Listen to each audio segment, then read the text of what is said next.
Y como cada sábado, vamos a darle la bienvenida a el doctor Herbert Cuba. Y en cualquier momento vamos a estar también en comunicación con el norte del país porque ya ha llegado a Piura la presidenta de a Tumbes, la presidenta de la República, Dina Boluarte. Pero antes le damos la bienvenida al doctor Herbert Cuba García. Qué gusto saludarlo, doctor Cuba, muy amable como siempre. Muy buenos días, señor José Hernández. Un saludo a través suyo a todo el país. Naturalmente la reflexión esta semana tiene que ver con la emergencia que estamos viviendo en el país, ¿no? Hace 3 años, coincidentemente, cuando se registró el tema de la pandemia por la COVID o COVID-19, también nos desnudó, ¿no?, en términos de salud pública. Y ahora viene un evento natural y nuevamente nos coloca en esa situación, ¿no? Así que somos un país netamente vulnerable, doctor Cuba, ¿no? Así es. Mire, lo primero que tenemos que pensar es que un desastre como el que estamos viviendo, lo primero es que afecta el funcionamiento del Estado. No solamente ese funcionamiento, no solamente afecta a la población, no solamente ha causado lamentablemente, y con esto doy el pésame a las familias muertos, como ha habido ahora 8 muertos, también hay damnificados, casas, etcétera, pero también es el funcionamiento del Estado. Por ejemplo, hasta el día de hoy ha reportado el Ministerio de Salud que hay 88 establecimientos de salud dañados. ¿Eso qué significa? Que hay 16 en Lambayeque, 47 en Piura y 25 en Tumbes. Esto que debería ser los establecimientos más seguros, porque cuando la población tiene algún desastre, alguna lesión, algún traumatismo, algún golpe, ¿a dónde acude? Al establecimiento de salud. Pero si este está damnificado también, es obvio que una vez más se interviene, se agrava la situación. Pero no solamente interviene eso, también se dañan otros actores del Estado. Por ejemplo, se dañan también los programas sociales, donde se almacenan los alimentos, el problema del RENIEC, si es que se pueden dar, ¿no?, el tema de los DNI de la población, porque en base a eso es que van a obtener una serie de beneficios en esta parte de emergencia. También interviene un tema fundamental de violencia, que puede haber violencia de género, violencia infantil, en esas circunstancias, y sobre todo el tema de la seguridad ciudadana. Todo eso es un cóctel de funcionamiento del Estado, que en una emergencia esto se daña, esto se altera. No solamente es aquello que vemos hoy en la emergencia, que es lo que pide la gente con bastante prontitud, que se refiere pues albergues para la gente que se ha quedado sin casas, alimentación, quizá algo de salud, educación, trabajo, etcétera. Todo esto se daña inmediatamente, pero quizá lo más grave es que el Estado no funcione para que pueda responder ante las necesidades que tiene la población. Para esto, importantísimo es que haya una fase en esta etapa de evaluación de daños. Se tiene que cuantificar exactamente los daños que se han producido. Luego, en base a esos daños, se transforman en las necesidades urgentes que tiene la población, y sobre esa base se interviene con equipamiento, con infraestructura, con infraestructura móvil, con albergues, etcétera, y brigadistas que pueden intervenir en ese sentido. Quiero aquí reconocer la intervención pronta que ha tenido la Marina de Guerra del Perú, por ejemplo, en el norte del país, en Tumbes, los medios han rescatado ese dato, y es probable que las Fuerzas Armadas en su totalidad intervengan también para aliviar este tema de los desastres. Y Todo doctor este... Cuba, usted Sí, acaba de dígame. citar algo muy importante, ¿no? Esto también coloca en la debilidad de cómo actúa el Estado en estas circunstancias, ¿no? Y cómo han actuando los gobiernos, ¿no?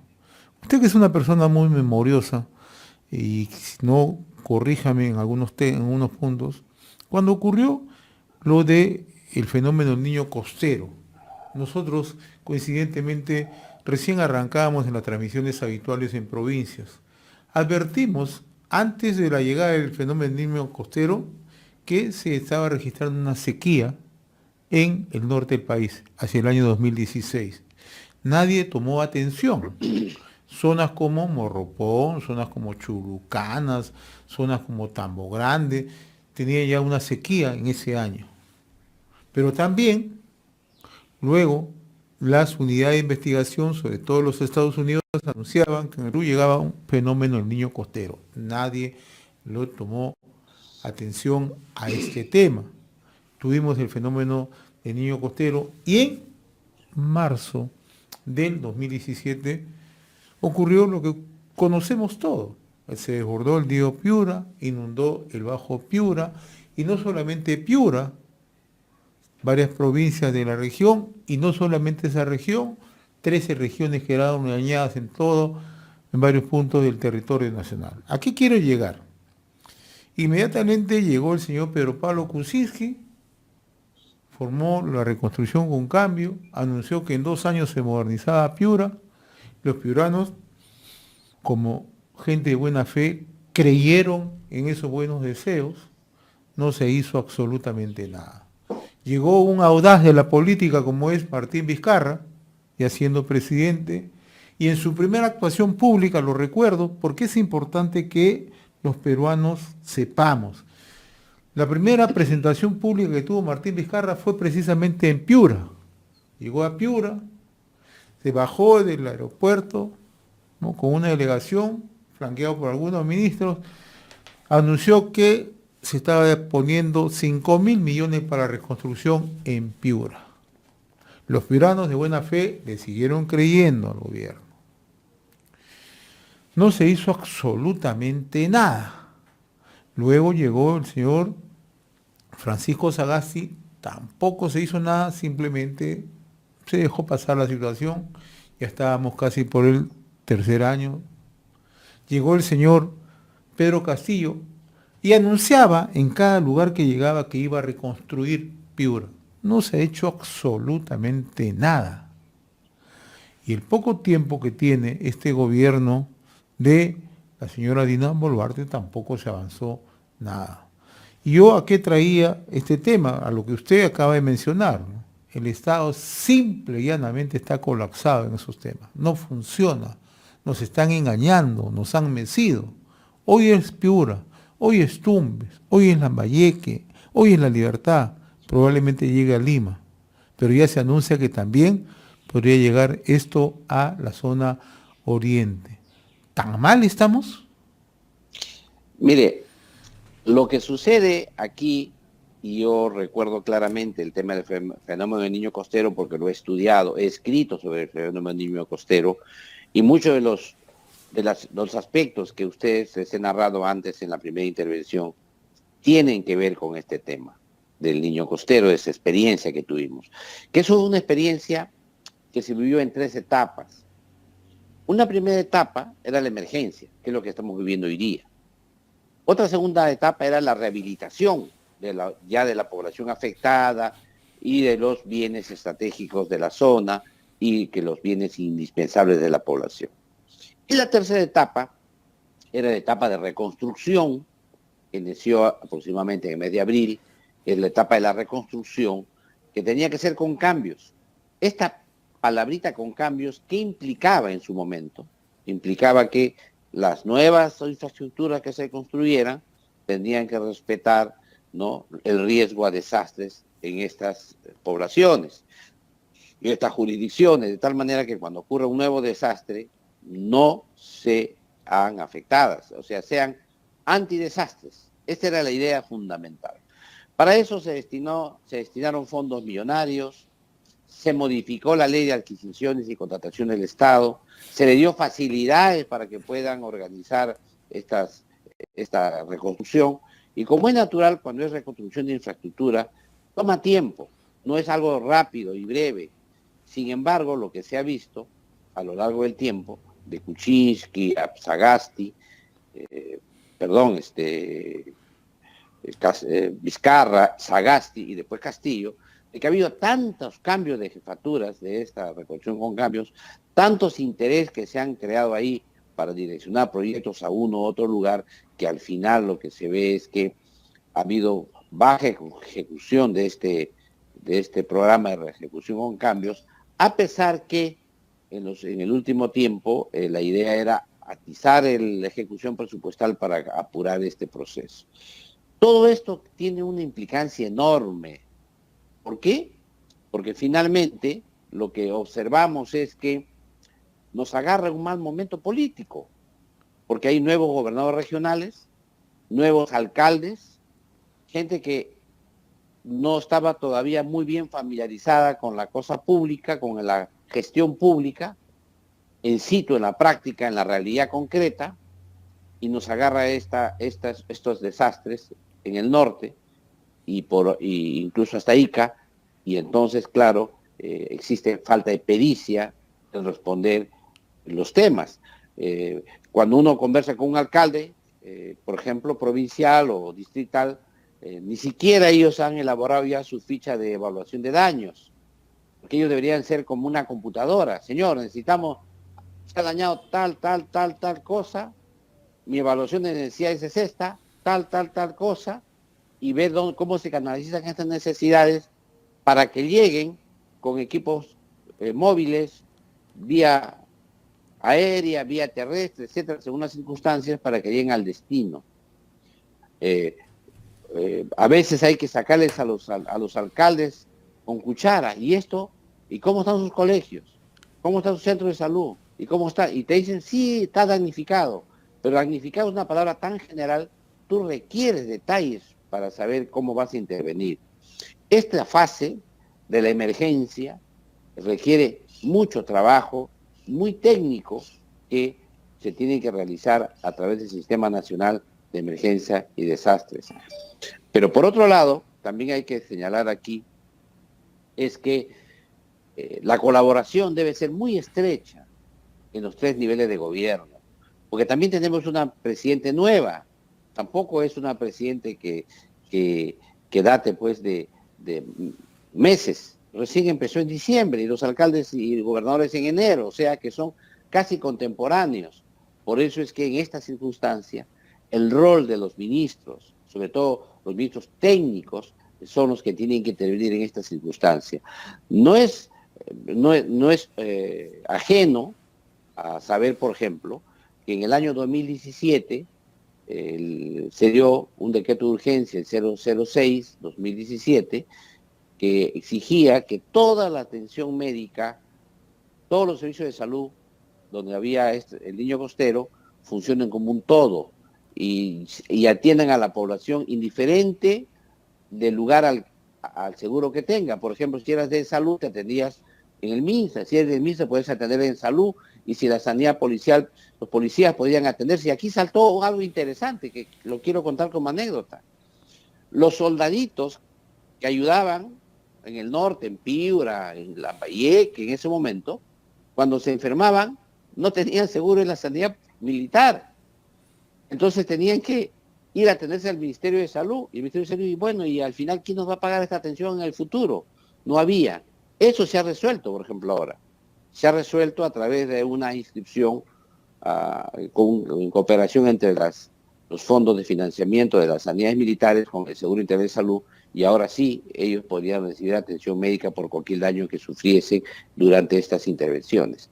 Pero aquí lo que necesitas entonces es una norma, no solamente que declare en emergencia, y eso está bien, pero de acuerdo a la magnitud, y eso tendrá que evaluarlo, digamos, luego de hacer el análisis de daños que existen en toda la zona, y la importancia ¿no?, de las necesidades que tienen que cubrirse, ahí tendrán que ya ir pensando en decreto de urgencia como el que le he expresado a usted, que fue una respuesta unitaria del Sistema Nacional de Salud para enfrentar los estragos del niño costero. Una experiencia interesante que tocó con posterior, porque después hubo una seria controversia de cuánto le debe uno a cada otra institución, y ahí ese es un tema que no sé si ha concluido desde esa fecha hasta ahora, porque había mucha discusión en los montos que debería pagar, por ejemplo, el MINSA de Salud por las atenciones que había recibido. Estos temas, que son aparentemente de discusión de hoy, estos deberían ser los temas permanentes del Estado. porque hay que tomar en cuenta que el Estado peruano es un Estado unitario, no somos un Estado federal. Cada región no puede resolver sus problemas por sí mismo porque es incapaz de hacerlo. En un Estado unitario significa que tienes que sacar recursos de otras regiones que no están afectadas y correr en solidaridad y en modo complementario con las necesidades que tiene la otra región. Esto significa el funcionamiento del Estado como un todo. Para eso necesitas mucha colaboración con los gobernadores regionales, porque en estas circunstancias, debido a una mala ley que tenemos de descentralización, algunos gobiernos regionales creen que, por ejemplo, en el tema de salud ellos son autónomos, en el tema de educación ellos son autónomos, etcétera, etcétera, y cuando se quiere intervenir de fuera te dicen, no intervengas tú, mándame solamente la plata. Me mandas la plata y yo intervengo. No me mandas la plata, no tengo nada que hacer, pero yo soy acá el que tiene que ejecutar las cosas. Eso no funciona en un Estado unitario. Por eso es importante que también se tome en cuenta en esta circunstancia las experiencias anteriores que funcionaron. Y aquí quiero resaltar este decreto de urgencia 006-2017, que sí funcionó para enfrentar en estas circunstancias los estragos de niño costero en salud. Ahora, el tema que usted mencionó hace unos instantes, ¿no? Cuando se recibe un reporte del Ministerio de Salud, 188, 88, usted citó, centros 88. 88, que no están en condiciones de atender en estos momentos. La primera respuesta de un Estado unitario, como usted menciona, tiene que partir desde ahí para atender la emergencia. Y si eso no funciona, ya no funciona nada. Es la verdad. Exacto. O sea, quien tiene una emergencia, en ese momento lo que espera es que se active automáticamente, inmediatamente, aquellos, ¿no?, instituciones que están precisamente listas para poder brindar la atención. Eso pero mire usted algo más. Hay programas sociales y que llegan, pero a usted para darle el programa social le van a decir, señor, ¿quién es usted? Soy Herbert Cuba. Muy bien, su DNI. No, pero no tengo. Le saca su copia de RENIEC. RENIEC no funciona. Si RENIEC no funciona en estas circunstancias, tienes que crear la alternativa para poder acreditar a esta población para que sean acreedores a los beneficios que ha el Estado. Aún más grave, doctor Cuba. Ahora se exigen que los municipios, los gobiernos locales, llenen unas fichas donde hagan una evaluación de los daños. Imagínense una población que sufre lluvias intensas en situaciones poco manejables, no hay vías de comunicación, no tienen acceso, no hay telefonía, no hay posibilidades de comunicación.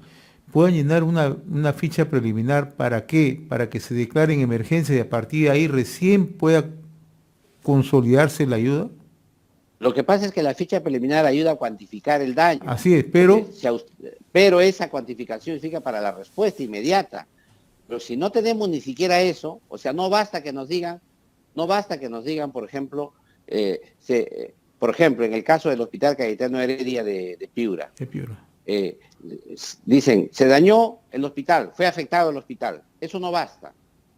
Tenemos que saber qué cosa en el hospital se dañó. Según he leído, por ejemplo, la unidad de cuidados intensivos. ¿Eso qué significa? Que en Piura, cuando alguien necesita cuidados intensivos, hoy día tiene problemas. Entonces, pero no solamente necesitamos saber que se dañó la unidad de cuidados intensivos. ¿Qué cosa se dañó y qué habría que resolver de modo inmediato para que eso siga funcionando o que se pueda trasladar a otra área? Esos son temas que se requieren inmediato. Ese es un trabajo inmediato. Pero si eso no se hace en modo inmediato, la respuesta del Estado, que ya de por sí también está damnificado, lo que quería señalar, va a ser tardía. Yo le quiero comentar a usted algo interesante. ¿Se acuerda usted del terremoto de Ica? Claro que sí. 15 de agosto 2007. De 2007. Claro. El presidente Alan García dijo que había un terremoto, pero felizmente no había habido daños. Se creó también no había daños. También se creó una comisión de emergencia, ¿no? Para la no, pero ahí, ¿qué dijo el presidente con primera respuesta? No ha habido un terremoto, sí, pero felizmente no ha habido daños, todo está tranquilo, no ha habido nada. Y horas después tuvo que rectificarse. Ya había fallado el sistema de comunicación. Así es. O sea, no la reportaban porque no había comunicación, no es que porque no había daño. Esos temas son importantes que den a conocer a la población. Hoy día, por ejemplo, yo he estado revisando los medios, son noticias muy genéricas, pero hay que entrar a las páginas web de los propios ministerios para que nos digan. Y ahí he leído ahí en la página web del Ministerio de Salud esta nota muy general de lo que les he señalado a ustedes. Pero creo que falta afinar un poco la información. Espero que ahora que llega la presidente a Tumbes y Piura y Lambayeque, espero que esos temas de información y de hacer llegar a centralizar toda la información de necesidades, etcétera, eso se pueda de una vez mejorar. Caso contrario, la ayuda va a ser muy lenta. Y por otro lado, también hay que ver ahora una evaluación. ¿Cuántos de esos establecimientos que se hicieron con reconstrucción con cambios hoy día están tecnificados de nuevo? Eso sería un tema interesante a investigar, porque es obvio que lo ideal hubiese sido que estos jamás, nunca más se vuelvan a tecnificar por estos fenómenos naturales. Acá en el Perú lo que no podemos quejarnos es de las normas legales. Tenemos normas para todos los gustos, ¿no? Las normas están hechas, están escritas, están labradas en piedra. Pero lo que está pasando en Piura es una realidad. No se ha podido ni siquiera descolmatar el río Piura. Y es una actividad que deberían hacer cada año. Cada año debería ser descolmatado el río. Ayer yo escuchaba a la exdirectora ejecutiva de la Reconstrucción con Cambio en un programa en Canal N. Le hicieron una pregunta muy directa a la vena. Le dijeron, ¿6 años son suficientes para reconstrucción o se requiere más tiempo? Se requiere más tiempo. Entonces, si aplico un poco el sentido lógico, ahora que Piura está viviendo otra emergencia, ya no se requieren ni 6, ni 8, ni 10 años. ¿Cuánto? ¿Décadas? La verdad que es sorprendente. O sea, usted además ha mencionado algo, recursos hay. Entonces, ¿qué estamos qué? ¿La corrupción frena todo esto? ¿La impericia, la incapacidad de la administración pública? Porque lo que está ocurriendo en Piura es imperdonable, ciertamente, de Cuba. Mire, es tan imperdonable porque ya lo hemos vivido en esta etapa varias veces. O sea, la historia reciente, de los años 70 a la fecha, está lleno de estos temas. Igual lo que pasa aquí en Lima con el tema de la zona de la carretera central. Eso ya es recurrente. O sea, eso no deja ninguna duda. El problema es, ¿qué hacemos? También tenemos otro problema y que le voy a comentar. La muerte de los niños por heladas todos los años. Que mueren más de 400 niños. Ya sabemos hasta la cifra que más o menos mueren al año de estos niños que podrían ser evitables.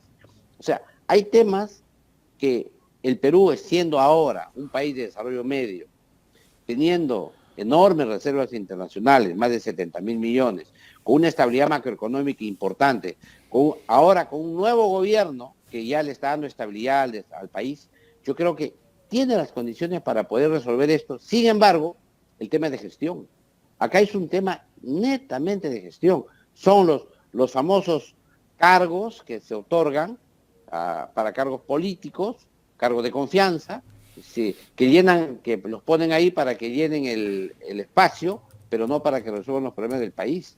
Este es un tema que la presidenta de la República va a tener que reevaluar en extenso, porque es obvio, hoy día no es el primer día de estas lluvias.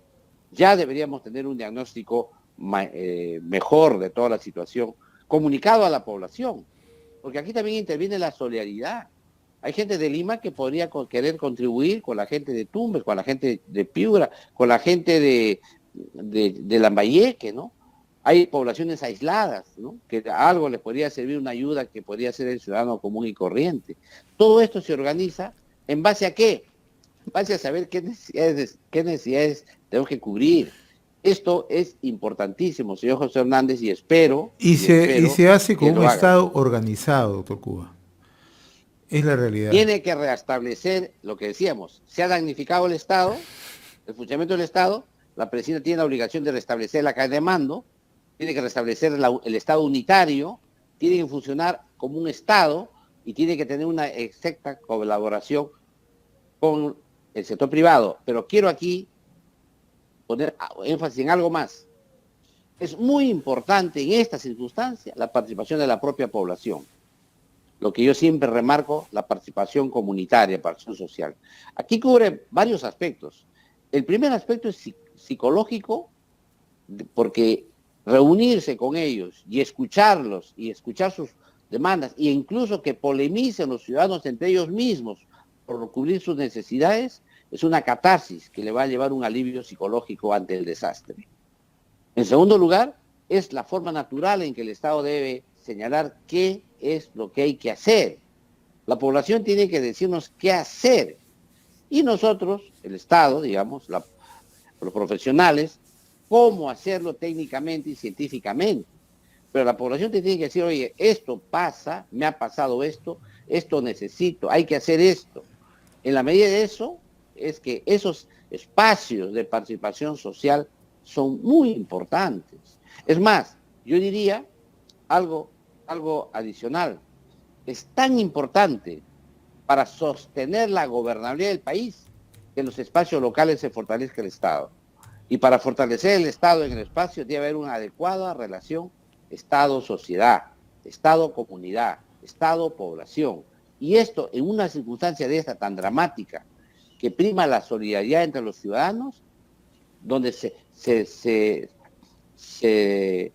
dejan a un lado las banderas políticas, en estas circunstancias es el momento crucial para poder hacer que el Estado en su conjunto trabaje correctamente con la comunidad. Doctor Cuba, antes ya de culminar, no quiero dejar de tocar su reciente artículo que va ligado precisamente al tema que estamos abordando, ¿no? El Programa Nacional de Inversiones en Salud, PRONIS, y lo que usted ha señalado, el destrabe de proyectos, ¿no? Esta semana hemos visto que la ministra de Salud, en una presentación donde participó la Presidenta de la República, donde participaron gobernadores regionales, han explicado, ¿no? ¿Qué reformas se requiere hacer en el PRONIS? ¿Cómo se pueden destrabar proyectos? Explíquenos, por favor. Mire, el tema de fondo aquí está que la ministra señaló, por un lado, una resolución ministerial que habían 29 proyectos a destrabar, luego verbalmente dijo que eran 57, luego en la reunión con los gobernadores que se ha tenido el día de ayer dice que son 57, dice que el monto que debería afectarse serían 3.500 millones de soles. Todo esto, bien, significa destrabar. ¿Pero qué significa destrabar? Destrabar significa quitar requisitos innecesarios a algo. Algo está trabado cuando tiene un requisito innecesario que si yo saco el requisito innecesario, el proyecto fluye. El problema es solo eso, o hay denuncias están paralizados por denuncia de corrupción, están paralizados por incumplimiento de obra, o están paralizados porque se han cambiado los momentos, los temas técnicos, etcétera. Todo eso requiere un análisis. Y ese análisis se tiene que hacer en la entidad encargada para ello, que es el Programa Nacional de Inversiones o PRONIS. El problema es que la ministra plantea que va a hacer un destrabe de 57 proyectos por 3.500 millones de soles, pero declara en reestructuración el PRONIS. ¿Eso qué significa? Que aquellos que están ahí en el PRONIS, en un proceso de reestructuración, ese personal está inestable. No sabe si estará en su oficina, cambiará de oficina, será despedido, cambiarán de orientación, cambiarán el organigrama. En esa inestabilidad se le pide ahora a ellos que participen en un proceso importante de acompañamiento de los gobiernos regionales para destrabar proyectos. O sea, los reestructurados no pueden reestructurar. El tema es ese, que la reestructuración y el destrabe en el mismo acápite, al mismo tiempo hay algo que no calza, pues. Yo creo que ahí hay otro tema más, mire usted. El PRONIS tenía a su cargo, hasta el año 2021, un programa que se llamaba el Programa de Creación de Redes Integradas de Salud. Usted ha escuchado las denuncias, la hizo primero el ex Condori, luego incluso algún medio de comunicación, que esos gastaron dinero de cooperación internacional para las consultorías. Entonces ahí vienen que había consultores de todos los gustos, de todos los precios, y el proyecto no avanzó nada. Desde el año 2018, estamos año 2023 y el proyecto está paralizado en cuanto a la misión del proyecto. Todos se fueron en el gasto de la consultoría. En esa estructura estaba en PRONIS estaba el PECRI, se llama, el Programa de Creación de Redes de Salud. El año 2021, ¿qué hicieron? Lo sacaron de ahí, como ya está, ya como se dice, como dicen los jóvenes, había roche, lo sacaron de ahí y lo pasaron al Ministerio de Salud. Hoy día está en el Ministerio de Salud. Sin embargo, esta reestructuración me preocupa, sí que es una reestructuración, pues, realmente para llegar al fondo, pero si es que no es una reestructuración para hacer lo que se llama borrón y cuenta nueva, sino una reestructuración que busque fiscalizar el destino de los fondos, fiscalizar sus actividades y reestructurar. ¿Para qué? Para que pueda ser una institución ágil, rápida y que pueda manejar bien este proceso de lo que hablaba usted, de destrave de 57 proyectos de inversión en salud, que hay hospitales importantes del país que están paralizados, que podrían ser destrabados si esto es puesto en funcionamiento. Esto que acabo de decirle a usted está en estricta relación con el Niño Costero y ahora con estas lluvias, etcétera, que ocurren en el país, porque es evidente que el proceso lo va a realizar las mismas personas, las mismas instituciones. Y ahí viene precisamente el tema. En todo caso, la conjunción de esta promesa de destrabar 57 proyectos de inversión con un proceso de reestructuración del PRONIS genera suspicacia. Yo creo que siempre hay que poner primero los bueyes y después la carreta. Creo que ahí hay un tema de ajuste de tiempos que debió aclarar bien el Ministerio de Salud para evitar que una oficina que está en pleno proceso de reestructuración no se encuentre dando pues el soporte técnico a las regiones, porque las regiones también están recién instalándose y están en la misma, ¿no? Entonces yo creo que ese es un tema complicado, que lo he relatado porque me ha parecido sumamente importante y más bien he solicitado a través de ese artículo que la ministra pueda corregir algunos aspectos de esta norma, sobre todo en la conformación del comité que va a proponer la reestructuración. Ahí son todos funcionarios de confianza, son 9 funcionarios todos de confianza, toda una mirada al ombligo del ministerio que no traen y no recogen las apreciaciones de otros sectores, porque obviamente cuando se traban proyectos, no se traban porque solo por lo que dicen los funcionarios solamente, se traban porque interactúan con otros actores, empresarios, población, comunidades nativas que exigen legitimidad social para el proyecto, etcétera. Por lo tanto, reestructurar esta institución debería involucrar a más actores de los que ha dado el propio Ministerio de Salud. Y ya para finalizar sobre este tema, ¿no? Ahora, la decisión que se ha adoptado, entiendo yo, va acompañado también por generar un nivel de transparencia, ¿no? Y usted acaba de mencionar algo que probablemente vayamos a conocer más adelante, ¿no? Del 2018 hasta la fecha, las consultorías, las famosas consultorías. O sea, también se puede destapar una caja de Pandora ahí. Yo creo que ya se destapó la caja de Pandora y lo que está haciendo el Ministerio ahora es colocar el parche. O sea, este proceso de reestructuración, es decir, estoy haciendo las cosas. Es probable, Pero está bien eso, ¿no?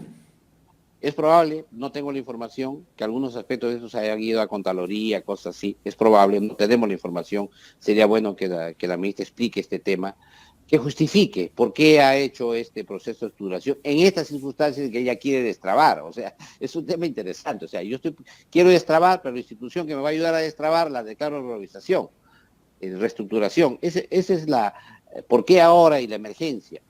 Ahora, también hay otro detalle, ¿no? Reestructurar una organización significa licuarla. Y si tú la licúas en el punto de vista del poder, el que manda es el jefe, solo el jefe.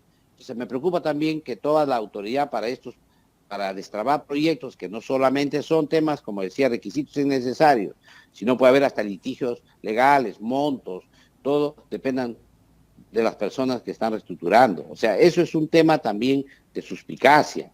Por eso es que es importante que se aclare bien en este momento y que por lo menos resuelva la ministra la recomendación que le hacemos en el artículo, que amplíe la participación de otros actores en esta comisión de reestructuración.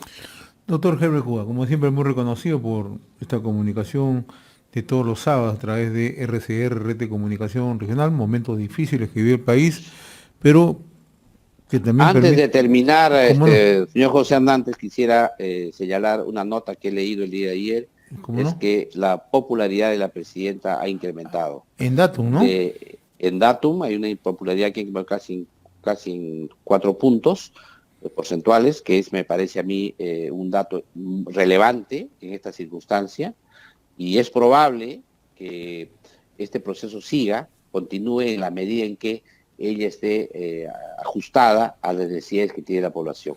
Este evento, por ejemplo, de las lluvias del norte, puede elevar mucho más su popularidad de la presidenta, si es que funcione el Estado.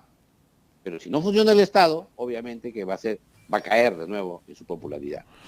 Porque la gente ya está cansada de esta violencia que se presenta política desde el sur, está cansada de escuchar a políticos que dicen que hay una crisis, yo no sé dónde ven la crisis no existe, que hay crisis, hay que rever la crisis, y que quieren adelantar elecciones a toda costa, cuando se dan cuenta que estamos viviendo crisis, este desastre, por ejemplo, que nos aflige la naturaleza, que requiere un Estado unitario y que una colaboración entre todos los poderes públicos. Mire, y me acaba de llegar una información directamente desde Puno, de personas con las cuales siempre estamos contactados y que están preocupados por la situación que vive la región, ¿no?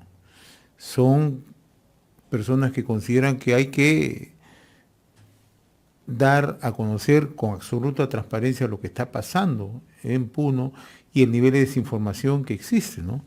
Voy a simplemente a mostrarle, dicen, que hoy en horas de la noche se está preparando un programa que se llama Programa Sirviendo a los Pueblos.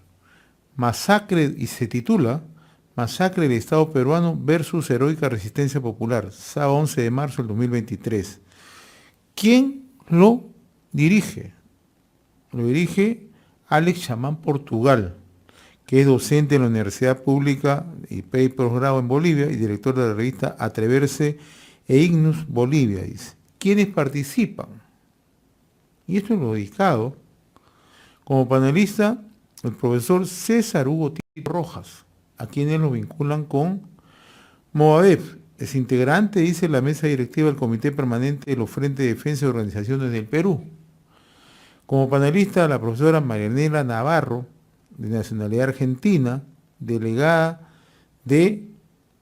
y comisionada internacional de Derechos Humanos, dice, ¿no? Y como otro panelista, el profesor Efraín Condori Ramos, secretario de Asuntos Pedagógicos del SUTE Regional Puno, que está ligado al FENATE, ¿no? O sea, esto es muy delicado. Por eso es que se generan toda esa desinformación que en estos momentos viven los hermanos en Puno. Sus demandas son atendibles, pero esto que estamos dando a conocer y de la forma como tienen una penetración sistemática, permanente, con apoyo internacional, tiene que denunciarse. Le pido una última opinión antes de culminar, por favor. Mire, yo creo que este tema de manejar la crisis de Bolivia como la forma que lo está haciendo el gobierno, lamento y pésame a los familiares de los soldados que fallecieron ahogados ahí malévolamente. Sin embargo, ha evitado entrar ahí y entrar en confrontación directa y evitar muertos de parte de las comunidades, porque eso hubiese sido incrementar esta denuncia, este relato que tienen ellos de señalar esta masacre, ¿no? Sin embargo, también quiero señalar que es progresivo que la población afectada en Puno, la población que ve afectada por aquellos radicales que han tomado el control de Puno, ¿no es cierto?, que ya están en ese seminario que usted pone ahí, están claros quienes están ahí interviniendo. Entonces es obvio que esa población va a tener que ir poco a poco tomando distancia de ese proceso. Es difícil porque todo está sobre el paraguas de la etnicidad, son etnia, que es una etnia.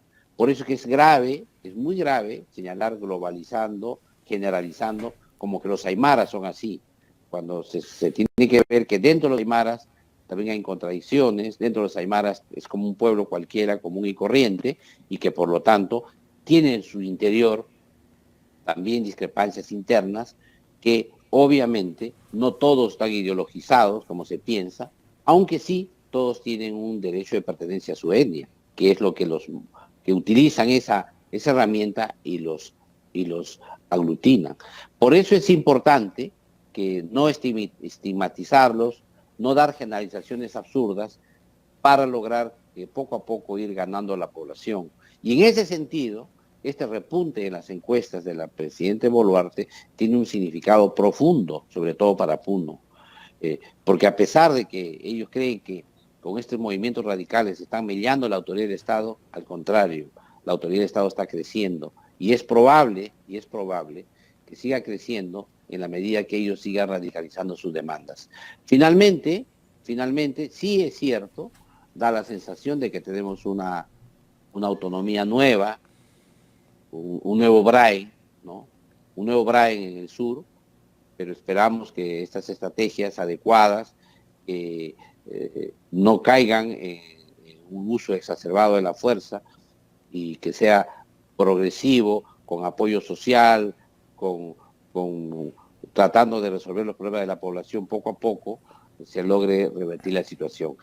Siempre es bueno señalar que las autoridades locales de Puno y el gobernador regional de Puno tienen una enorme responsabilidad en estas circunstancias y que por lo tanto deberían poco a poco darse cuenta que sus acciones aisladas al Estado unitario nacional pondrían en riesgo su propia gestión de ellos y tendrían responsabilidad incluso jurídica y legal en el futuro. En cierta manera, esta es una noticia que he querido relevar precisamente porque sí contrasta con lo que señalan otros actores que la política del Perú va hacia el despeñadero cuando vemos que las encuestas y la población señala otro derrotero. Doctor Jerry Cuba, como siempre, muy reconocido por esta comunicación cada sábado. Y desde aquí, nuevamente, ¿no?, compartimos lo que usted acaba de decir, ¿no?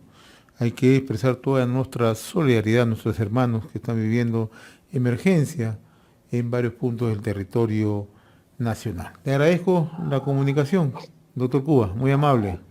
Un abrazo una vez más, José Hernández, y hasta la próxima. Hasta la Gracias. próxima.